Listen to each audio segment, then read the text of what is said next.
আচ্ছা, আমরা এই প্রশ্ন যদি করি, জুলাই সনদ যদি স্বাক্ষর না হয়, কেউই যদি স্বাক্ষর না করেন, এই সনদ যদি সেরকমভাবে কোনো ঐক্যমত্য না হয়, তাহলে কি হবে? নির্বাচন কি অনিশ্চিত হয়ে পড়বে? এই প্রশ্নটা করে রাখলাম কারণ জুলাই সনদের আকাশে খানিকটা মেঘ দেখা যাচ্ছে। গতকাল আমরা হঠাৎ করে দেখলাম রাতের বেলা ঐক্যমত্য কমিশন সব রাজনৈতিক দলকে ডেকেছে এবং প্রধান উপদেষ্টার সভাপতিত্বে তারা বসেছেন। আমরা নিশ্চয়ই জানি প্রধান উপদেষ্টা এই ঐক্যমত্য কমিশনের চেয়ারপারসন, তার নেতৃত্বেই সব দলের সাথে বসা হয়েছে। ধারণা করা হচ্ছিল খুবই গুরুত্বপূর্ণ কোনো আলোচনা বা সিদ্ধান্ত হবে, কিন্তু আমরা পরবর্তীতে দলগুলো যখন বেরিয়ে এলো, ব্রিফিং হলো, তখন আমরা বুঝতে পারলাম যে এখানে আসলে কোনো গুরুত্বপূর্ণ জরুরি কোনো আলাপ হয়নি। রাদার প্রধান উপদেষ্টা, যেহেতু তিনি ঐক্যমত্য কমিশনের চেয়ারম্যান এবং এই মুহূর্তে তিনি সরকার প্রধান, তিনি চেয়েছেন রাজনৈতিক দলগুলোর মধ্যে মানে ঠিক আলোচনার মাধ্যমে দূরত্ব না, এক ধরনের কাউন্সেলিংয়ের মাধ্যমে দূরত্ব কমিয়ে জুলাই সনদ স্বাক্ষরে সবাইকে রাজি করানো।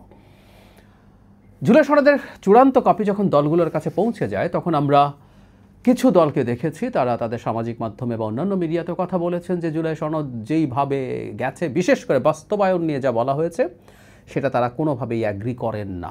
এবং সেটা যদি নির্দিষ্ট না হয়, অনেকেই বলছিলেন যে তারা সনদে স্বাক্ষর নাও করতে পারেন। আমরা জানি 17 তারিখ শুক্রবার এটা স্বাক্ষর করার জন্য দিন নির্ধারিত আছে। এখন যদি স্বাক্ষর না করা হয় তাহলে কি হবে?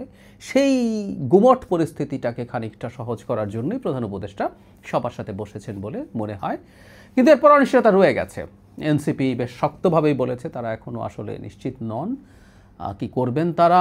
একই সাথে আমরা জামায়াতে ইসলামীকে দেখেছি, প্রাথমিকভাবে তারা বলেছেন করবেন, কিন্তু আবার কিছুটা অনিশ্চয়তার বক্তব্য পরবর্তীতে এসছে। আমরা এভাবে যদি এখন চিন্তা করি যে আসলে কি হতে যাচ্ছে, আমি আগে একটু বলে রাখি যে আমি ধারণা করি শেষ পর্যন্ত সবাই এই সনদে স্বাক্ষর করবেন। মানে অনেক রকম কনফিউশন আছে, যদিও এখানে একটু এই বলাটা ঠিক হয়নি। বাম কিছু দল, 4টা বাম দল, সিপিবি, বাসদ সহ, তারা কনফার্ম করেছেন তারা এই সনদ স্বাক্ষর করছেন না। সুতরাং এটা তো বাদ চলেই গেল। আলোচনার মধ্যে থাকা, আমরা যদি একটু স্পেসিফিকলি বলি, সেটা হচ্ছে বিএনপি, জামায়াত, এনসিপি, এদের মধ্যে কেউ যদি স্বাক্ষর না করে, বা আরও মানে আমরা যদি একটা চাঁচা ছোলাভাবে বলি, জুলাই সনদ যদি শেষ পর্যন্ত পরিস্থিতি এতটাই উত্তপ্ত হয় যে জুলাই সনদ আর কেউ কোনোভাবেই ওন করছেন না, কেউই সাইন করেননি, তাহলে কি হবে? আমি দেখলাম জুলাই সনদের সাথে নির্বাচনকে রিলেট করার একটা টেন্ডেন্সি আছে। আমি গতকাল 3টা টকশোতে অন্তত পার্টিসিপেট করেছি এবং এর মধ্যে ঘুরে ফিরে এই ধরনের আলোচনা এসছে, যদি জুলাই সনদ বাস্তবায়িত না হয়, মানে বাস্তবায়িত কথাটা ঠিক না, সাইন্ড না হয়, সাইন্ড হলে তারপরে যাবতীয় প্রসেস আছে সেগুলো অনুযায়ী বাস্তবায়িত হওয়ার জন্য তো একটা সময় থাকবে, তাহলে কি আমাদের নির্বাচন নিয়ে অনিশ্চয়তা তৈরি হলো কিনা? শুরুতে একটু বলে রাখা ভালো, জুলাই সনদ সাইন না হওয়াটা দুর্ভাগ্যজনক হবে, খুবই দুর্ভাগ্যজনক। কারণ আমি ব্যক্তিগতভাবে মনে করি না সংস্কার অনেক বড় এজেন্ডা ছিল শেখ হাসিনা পতনের আগে, তারপরও আমরা সংস্কার প্রয়োজন বলে মনে করি। এটাকে আমি উড়িয়ে দিতে চাই না, যেহেতু রাষ্ট্র কীভাবে ফাংশন করে সেটা মোটামুটি বুঝি, বোঝার চেষ্টা করি, এখনও করছি। তাই মনে করি বেশ কিছু সংস্কার আছে যেগুলো হলে এই জাতির জন্য, এই রাষ্ট্রের জন্য ভালো হবে, আমাদের গণতন্ত্রকে প্রাতিষ্ঠানিক রূপ দেওয়ার জন্য সাহায্য করবে। কিন্তু লিখে দিলেই হয়ে যাবে, বহুদিন এই তর্ক করেছে, এগুলো খুবই খুবই নভিস চিন্তা, খুবই নভিস চিন্তা। তারা আসলে খোঁজখবর রাখেনি না সারা পৃথিবীতে কি হচ্ছে না হচ্ছে কনস্টিটিউশনাল ফ্রেমওয়ার্কের মধ্যেই। কিছু সংস্কার করতে পারলে ভালো ছিল।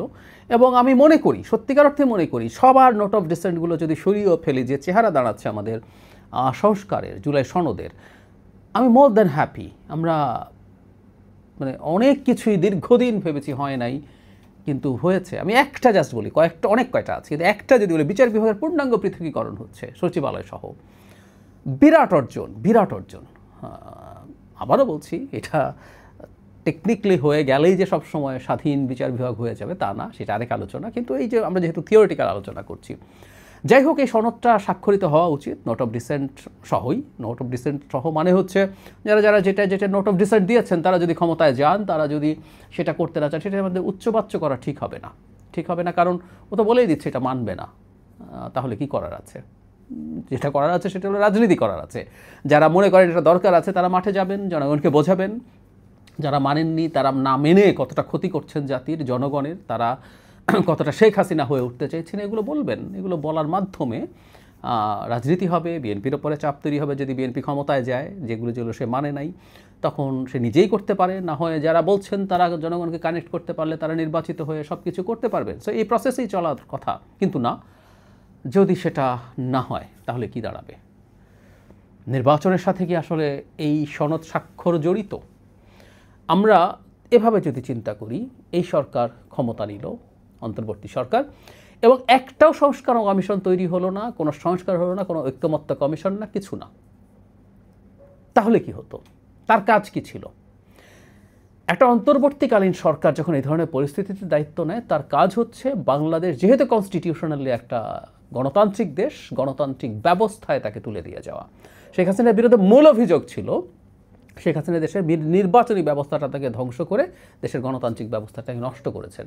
এখানে বলে রাখা ভালো, পৃথিবীতে কোনো পারফেক্ট গণতান্ত্রিক দেশ নাই, বিভিন্ন রকম র্যাঙ্কিং করে। আমরা এর মধ্যে ইকোনমিস্ট ইন্টেলিজেন্স ইউনিট বা ইআইইউর র্যাঙ্কিংয়ের কথা জানি, যেখানে নানানভাবে ভাগ করা হয়েছে।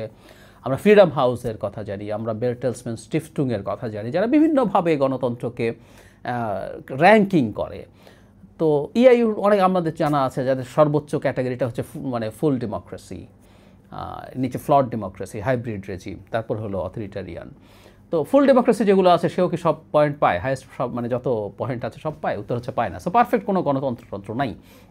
কিন্তু এই অন্তর্বর্তী সরকারের কাজ হতে একটা নির্বাচনের মাধ্যমে গণতন্ত্রের ট্র্যাকে দেশকে তুলে দিয়ে যাওয়া, তার পরবর্তীতে রাজনৈতিক দলগুলো তাদের মধ্যে ইন্টারাকশনের মাধ্যমে ধাপে ধাপে সব ঠিক করবে। এখন কিছু সংস্কারের কথা হলো, কিছু সংস্কার করতে পারলে ভালো, খুবই ভালো, উচিত হবে, জরুরিও। কিন্তু যদি না হয় তাহলে কি হবে? এই সরকার কি নির্বাচন তাহলে না দিয়ে বসে থাকবে? আমরা যে দলগুলো, যদি কোনো দল আমরা এইভাবে যদি চিন্তা করি, তারা জুলাই সনদ স্বাক্ষর করলো না, এই রাগে ক্ষোভে কি তারা নির্বাচন থেকে দূরে থাকবেন? বা আমরা এইভাবে যদি প্রশ্ন করি, দূরে থাকা উচিত হবে? একটা জিনিস খেয়াল করব, যেই দল তার মতো করে সংস্কার চাইছেন, আমরা নিশ্চিত যে তার এইসব নিয়ে তার আন্তরিক ইচ্ছা আছে, দলকে তারা, দেশকে তারা এক একভাবে দেখতে চান, কিন্তু এটার সাথে রাজনীতিও আছে। আমি এটা নিয়ে বিস্তারিত কথা বলবো। এই পুরো সংস্কার আলাপের মধ্যে মারাত্মক রাজনীতি হয়েছে, এবং এটা হওয়া অস্বাভাবিক না। একটা গণতান্ত্রিক ব্যবস্থায় রাজনৈতিক দলগুলো প্রত্যেক জিনিস নিয়ে রাজনীতি করবে। আমরা প্রায় শুনতাম আপনারা লাশ নিয়ে রাজনীতি করছেন, কোথাও একটা অ্যাক্সিডেন্ট হলো, আগুন লেগে পুড়ে গেল, ঘটনা এরকমের পর অনেকেই আলাপ টালাপ করার চেষ্টা করেন। উত্তর হচ্ছে একটা গণতান্ত্রিক ব্যবস্থায় সব কিছু নিয়ে রাজনীতি হতে হবে। রাজনীতি হয় বলেই যারা ক্ষমতায় থাকেন, যদি গণতান্ত্রিক ব্যবস্থা থাকে, তারা ওই ধরনের পরিস্থিতি যাতে তৈরি না হয় সেই চেষ্টা করেন। সুতরাং ঐক্যমত্য কমিশনে যা যা হয়েছে, যে যেটা করতে চেয়েছে, যে যেটা চায়নি, সেটা নিয়ে রাজনীতি হওয়া খুবই স্বাভাবিক কথা, হয়েছেও। কিন্তু যে কথাটা বললাম, যদি সেটা না হয়ে থাকে, এখন নির্বাচনে যদি তারা না যান, এবং সেটার কারণে যদি নির্বাচন প্রশ্নবিদ্ধ হয়ে পড়ে, নির্বাচন যদি নাই হয়, পিছিয়ে যাওয়ার পরিস্থিতি হয়, দেশে যে অ্যানার্কি তৈরি হবে, সেই অ্যানার্কির দায় কি তারা নেবেন? দায় তাদেরকে নিতে হবে। তো একটা কথা মনে রাখবো, যারা সংস্কার তার ইচ্ছে মতো হয়নি বলে, তার ডিজায়ার মতো, তার কামনা মতো হয়নি বলে নির্বাচনে যাচ্ছেন না, তিনি আদতে দেশটাকে আনস্টেবল করে ফেলার একটা পদক্ষেপের মধ্যে ঢুকছেন। বরং এটা কিন্তু ভালো হতে পারত যে তিনি জনগণের সামনে, একটা গণতান্ত্রিক ব্যবস্থায় যেটা হয়, জনগণের সামনে দেখাতে পারতেন যে আমি অত্যন্ত ক্ষুব্ধ, এই জিনিসগুলো হয়নি, এবং আমি মনে করি এই জিনিসগুলো না হলে আদতে তেমন কিছু হবে না। সব বলার পরও আমি জাতির স্বার্থে, দেশের স্থিতিশীলতার স্বার্থে নির্বাচনে যাচ্ছি, এটা দেখানো বরং জনগণের সাথে বেটার কমিউনিকেট করতে পারে। এবং যে জিনিসগুলো হয়নি সেগুলো নিয়ে রাজনীতি করতে থাকুন, যেটা মানেনি। সর্বশেষ যেটা নিয়ে লাস্ট জায়গা ছিল, সেটা হচ্ছে আপার হাউসে প্রপোর্শনাল রিপ্রেজেন্টেশনের মাধ্যমে সিটের অ্যালোকেশন। বিএনপি মানেনি, বিএনপি না মানার কারণেই এটা হয়নি, এটা ধরেই নেওয়া যায়, কারণ বিএনপি নোট অফ ডিসেন্ট দিয়ে রেখেছে। তো এটা নিয়ে রাজনীতি হোক, এনসিপি করুক, জামাত করুক, ইসলামী আন্দোলন করুক, আরও যারা যারা এটা থাকা দরকার বলে মনে করে সবাই করুক, করতে থাকুক। এই করতে থাকার ফলেই এইভাবেই এই জিনিসগুলো চাপ তৈরি হয়। আস্তে আস্তে মানুষের যখন চাপ তৈরি হবে, ইভেন বিএনপিও এটা ইনকর্পোরেট করতে চাইতে পারে পরবর্তী সংসদে, অথবা যারা কানেক্ট করতে পারবেন তারা জিতেও যেতে পারেন, তারা করবেন। এভাবেই চলতে থাকে, এভাবে চলা উচিত হবে। ফলে নির্বাচন বয়কট করা কোনোভাবেই ঠিক হবে না। জুলাই সনদের সাথে আমাদের মনে রাখা দরকার, দেশের গণতান্ত্রিক উত্তরণ কোনোভাবেই রিলেটেড না। বাংলাদেশে শেখ হাসিনার সময়েও আমাদের মোটা দাগে একটা গণতান্ত্রিক ব্যবস্থা ছিল, ওটার সংবিধানের সমস্যা ছিল, গণতান্ত্রিক উপাদানের সমস্যা ছিল, সংবিধানের মধ্যে বাংলাদেশে একটা অথরিটারিয়ানিজম মাথাচাড়া দিতে পারে সেই অবস্থার ছিল, এগুলো সবই ছিল, এগুলো ভুল না।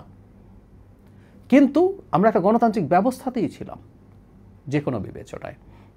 আমরা এইগুলো নিয়েই 90s-এ অন্তত দুটো নির্বাচনে বাংলাদেশ মোটামুটি গণতান্ত্রিকভাবে চলতে পেরেছে।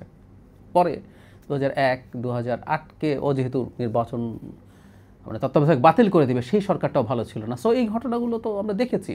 সুতরাং এই তত্ত্বাবধায়ক সরকার, এই অন্তর্বর্তী সরকারের আসলে মূল দায়িত্ব ওটা, এবং সেটা যদি তুলে দেওয়া যায়, বাকি কাজগুলো আবার ওই নির্বাচনের পর কোনো সংস্কারও যদি না হতো, এই যে সংস্কারগুলো চাওয়া আছে সেই সংস্কারগুলো নিয়ে রাজনীতি হতো, আলাপ হতো, আন্দোলন হতো, মানতে বাধ্য করা হতো, বা জনগণ চাপ যদি গ্রহণ না করে জনগণ তার উপরে মানে ক্ষুব্ধ হয়ে অন্যদেরকে জিতিয়ে দিতে পারতো, এগুলো হতো।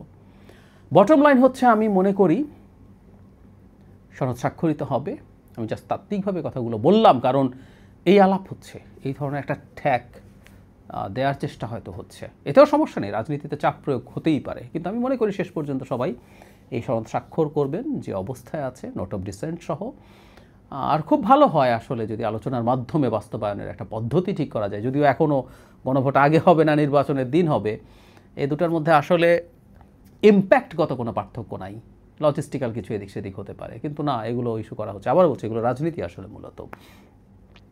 আমি আশা করি স্বাক্ষরিত হয়ে যাবে। আর যদি স্বাক্ষরিত নাও হয়, কেউ কেউ যদি স্বাক্ষর নাও করে, তারা নির্বাচনে যাবেন, কারণ আমি মনে করি নির্বাচনে না গিয়ে দেশকে আনস্টেবল করে ফেলার যে দায়, যে ঝুঁকি আছে, সেটা দায় বা সেইটার অপরাধ কোনো দল নিতে চাইবে বলে আমার মনে হয় না। সুতরাং যদি সেটা সবাই স্বাক্ষর নাও করেন, বিশেষ করে মেজর দলগুলোর কেউ, তাও নির্বাচন অনিশ্চিত হবে বলে আমার মনে হয় না।